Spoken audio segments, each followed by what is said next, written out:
안녕하세요, 콜럼볼입니다. 드디어 나폴레옹 전쟁이 본격적으로 묘사되기 시작했습니다. 이번 편에 읽을 때는 너무 전쟁 묘사가 많아서 전쟁과 행군, 전투 이런 묘사가 굉장히 많았거든요. 그래서 여기서 뭔가 할 얘기가 있을까, 어떤 얘기를 할 수 있을까 라는 우려가 있었습니다. 그런데 독서 세미나를 하면서 이야기를 나누다 보니까 이런저런 얘기거리가 많이 나오더라고요. 그 얘기를 해보도록 하겠습니다. 일단 내용을 좀 설명드리면, 드디어 이제 안드레이 공작이 사교 클럽에서의 염증을 뒤로 하고 그가 바라던 전장으로 출격하게 됩니다. 안드레이 공작은 이제 러시아군 총사령관인 쿠투조프 장군의 부관으로 임관해서 이제 전쟁에 나서게 됩니다. 그런데 여기서 이제 묘사되는 안드레이 공작의 면모가 무척 흥미로운데요. 일전에 말씀드린 것처럼 안드레이 공작은 원래 성격이 이런가 싶을 정도로 무척 냉소적이고 우울하고 찌푸린 스타일, 그런 성격인 줄로만 알았는데 그게 웬걸? 전장에 나간 안드레이는 그와는 거의 180도 달라진 성격 변화를 보여주게 됩니다. 그 스스로 묘사한 것이지만은 전장에서의 안드레이 공작은 활기에 찬 모습 그 자체라고 할 수 있죠. 이게 도대체 뭘까? 단지 전쟁에 나갔기 때문에 이러한 활기가 생긴다? 안드레이는 전쟁광인가? 그렇게 생각할 수도 있겠지만, 그것보다는 여기서의 이 안드레이가 느끼는 활기라는 것은 말 그대로 활기, 어떤 살아있음에 대한 감각을 온몸으로 표현한 것이 아닐까라고 생각이 들었습니다. 그런 모습을 보여주는 그 장면이, 안드레이 공작이 총사령관의 서신을 들고 오스트리아 황제가 머물고 있는 브린이라는 곳으로 떠나게 되죠.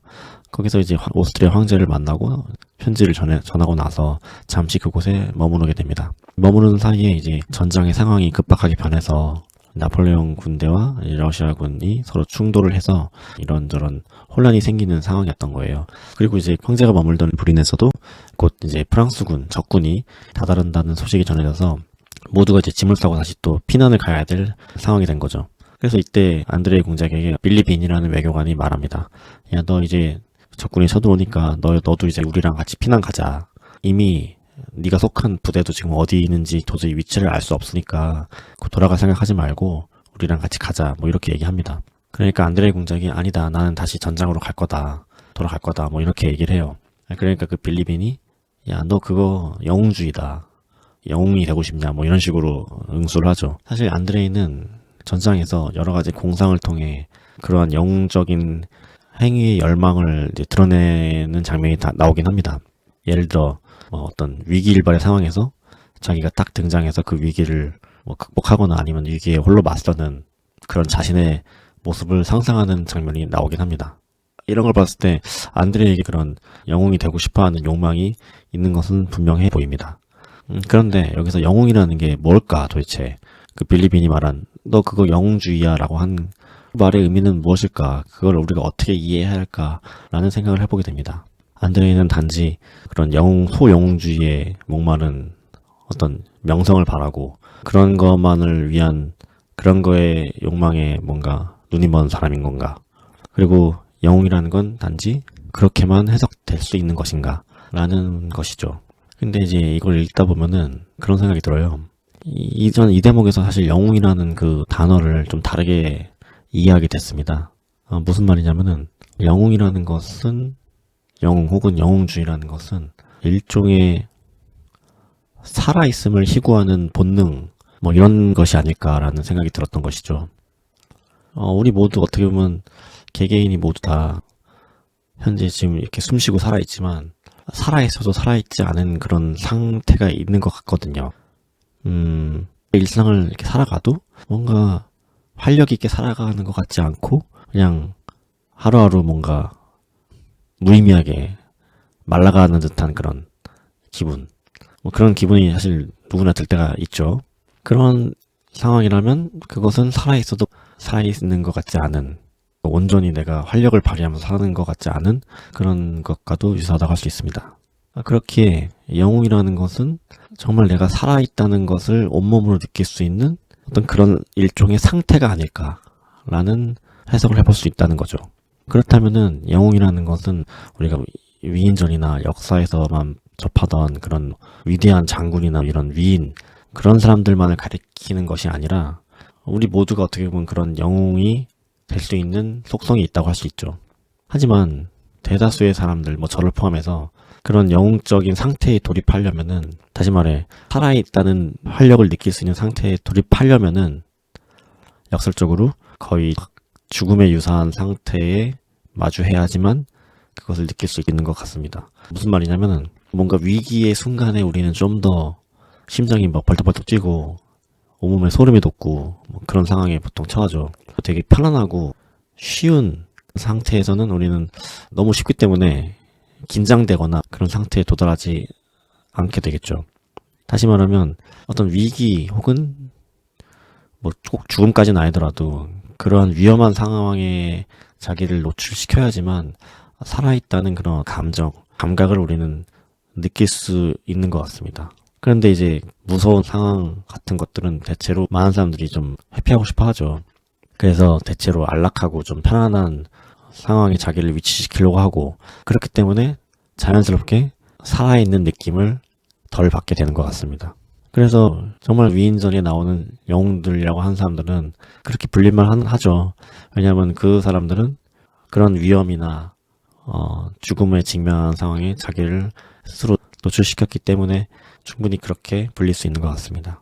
아마도 안드레이가 모든 게 갖춰져 있는 귀족 사회에서 뛰쳐나와서 자칫 잘못하면 바로 생명을 잃을 수 있는 전장에서 활력을 느낀다는 것은 아마도 그러한 이유 때문이 아닐까요? 따라서 영웅이라는 것은 어떤 특정한 인물들만 소유한 속성이 아니라 우리가 모두 갖고 있지만 두려움 때문에 행할 수 없는 그런 어떤 상태, 하지만 우리가 모두가 살면서 항상 희구하는 그런 상태가 아닐까, 그런 경지가 아닐까라고 생각이 듭니다. 그래서 저는 안드레이의 일화를 보면서 어떻게 하면 우리는 살아있음에 대한 감각을 계속 유지할 수 있을까, 계속 불어넣을 수 있을까, 이것이 어떻게 보면 굉장히 중요한 부분인 것 같더라고요.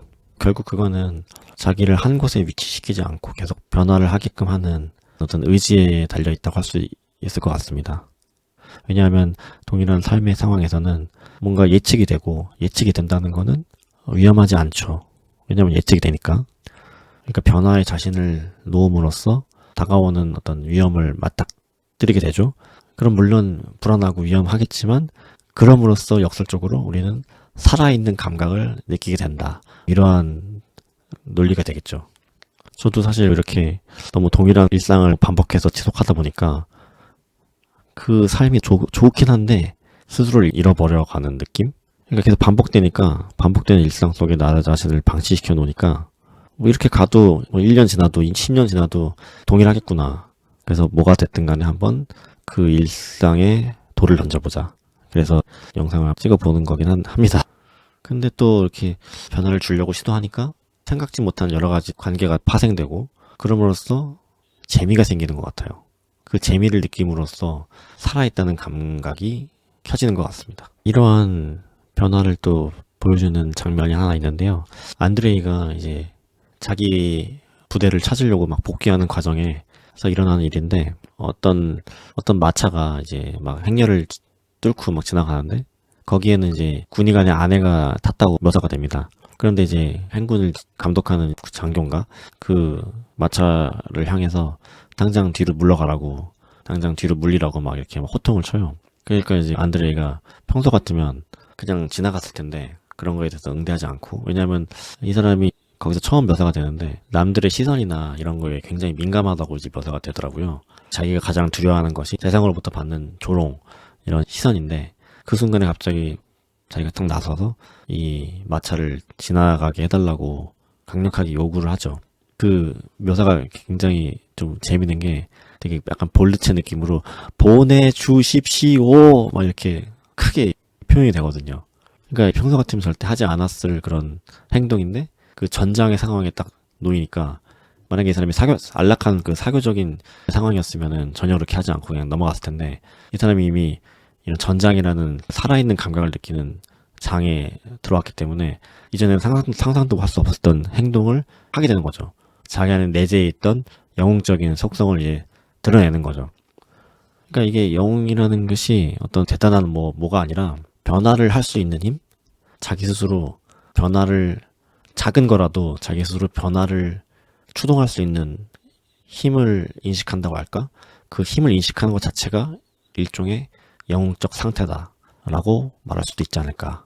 그래서 영웅이라는 그 단어 자체가 한편으로는 오염됐다고 볼 수도 있을 것 같아요. 왜냐하면은 영웅이라고 보통 얘기하면은 나와는 상관없는 멀리 있는 탈인간적인 사람을 보통 우리가 생각하는데, 그런 어떤 인식 때문에 우리가 우리 안에 있는 어떤 그런 힘, 능력에 대해서 간과하게 되는 것 같습니다. 영웅이라는 그 속성을, 변화를, 어떤 거든 간에 변화를 추동할 수 있는 잠재적인 힘이라고 생각하는데, 그렇게 본다면 그런 힘은 우리 모두에게 내재해 있다고 볼 수 있죠. 그래서 이제 영웅이라는 그 단어에 대한 인식도 우리가 한번 바꿔보면 어떨까라고 생각해 봅니다. 끊임없이 자신을 변화하는 상태에 놓이게 하는 것, 그게 관건인 것 같아요. 마치 안드레이가 사격기를 박차고 나와서 전장으로 향한 것처럼, 그게 어떻게 보면 안드레이에게 큰 변화이자 결단이라고 할 수 있죠. 왜냐하면 이미 안드레이는 굳이 전장에 나갈 필요가 하나도 없어요.